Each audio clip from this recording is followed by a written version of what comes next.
আমার মেয়ে পাশে অত্যন্ত ভালো লাগতেছে আমার কাছে। মোবাইলের নেশাতে বলতেই নাই, পাঁচ ওয়াক্ত নামাজ পড়বে, পড়াশোনা ব্যস্ত থাকে, প্রচুর পরিশ্রম করছে।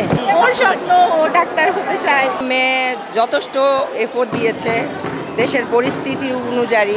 আমি আলহামদুলিল্লাহ অনেক খুশি, অনেক খুশি। সকাল থেকে না প্রায় 3-4 দিন ধরে অনেক টেনশনে ছিলাম, আরো তো প্যারেশনে ছিলাম। তাড়াতাড়ি স্কুলে চলে আসছি। কমার্স থেকে পাস করেছে, প্লাস 4.44 পেয়েছে, 6টা A+ আসছে। আশা করি অনেক ভালো করছে।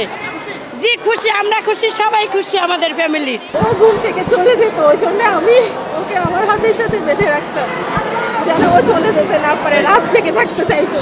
ইকোনমিক্স ইজ দ্য বেস্ট আমি বলবো, কারণ এখান থেকে যা শিখছে আমি বাসায় এত কিছু শিখাতে পারিনি। কিভাবে আমার বাচ্চাটা যে বড় হয়ে গেল, শিখে গেল, আমি নিজেই বুঝলাম না।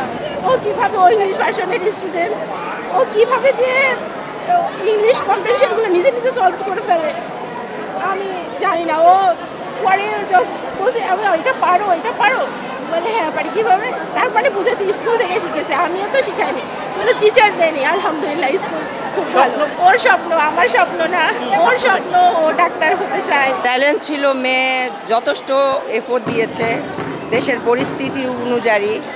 যে হারে পড়ালেখার ধস নেমেছে, করোনাকালীন একটা ধাক্কা খেয়েছে, ওটার থেকে যে ওরা রিকভার করেছে, আমি আলহামদুলিল্লাহ আল্লাহর কাছে লাখ শুক্রিয়া। আমার মেয়ে যে এতটুকু রেজাল্ট করতে পারছে। সকাল থেকে আমি অনেক টেনশনে ছিলাম, আমি অনেক অসুস্থ, আমার 103 ডিগ্রি জ্বর, ওয়াশরুমে পড়ে মাথা ফেটে গেছে। তো রেজাল্ট দেখে আলহামদুলিল্লাহ আমি অনেক খুশি। GPA 5 আলহামদুলিল্লাহ আল্লাহর দরবারে, এটাতেই আমি অনেক, আর কিছু চাই না। আমার মেয়ে পাশে অত্যন্ত ভালো লাগতেছে আমার কাছে, যে 10 বছর পর সাধনার পরে ভালো একটা রেজাল্ট করতে পারছে। আমার মেয়েটা অত্যন্ত ভদ্র এবং খুব মেধাবী, পড়াশোনা করে, বাজে কোনো নেশা নাই, মোবাইলের নেশাতে বলতেই নাই, পাঁচ ওয়াক্ত নামাজ পড়বে, পড়াশোনা ব্যস্ত থাকে। অবশ্যই আলহামদুলিল্লাহ আল্লাহর দরবারে হাজার শুকরিয়া, ভালো একটা স্কুল থেকে ভালো রেজাল্ট করতে পেরেছে। নিজের ইচ্ছে করে ও প্রচুর পরিশ্রম করছে। ও চাইছে যে আমি নিজের এখানে গোল্ডেন পাবো, আমি সামনে অনেক আগাবো।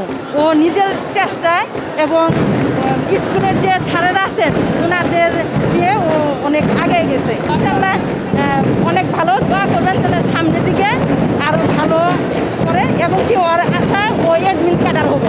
আমার মনে হয় যিনিরা রেজাল্ট খারাপ করছেন তাদেরকে তার সহপাঠী, তার বাবা মা, আত্মীয় স্বজন, বন্ধুবান্ধব আরও বেশি আগলে রাখা উচিত। কারণ আমি নিশ্চিত যিনি রেজাল্ট খারাপ করেছেন তিনি তার চেয়ে আরও বেশি ভালো করবেন। বাছাই করা আলু আর স্পাইসি সিজনিং এ প্রাণ পোটাটা চিপস নাকি বিস্কিট খেয়ে বুঝে নাও।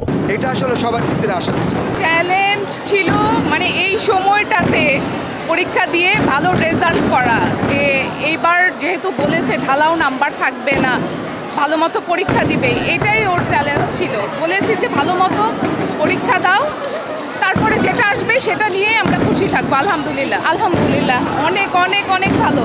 আল্লাহর কাছে অনেক শুকরিয়া, দোয়া করবেন ওর জন্য। ও ভবিষ্যতে এভাবে রেজাল্ট করে যাবে, আর যা হতে চায় ওর এক্সপেকটেশন অনুযায়ী সেইভাবেই ও করবে।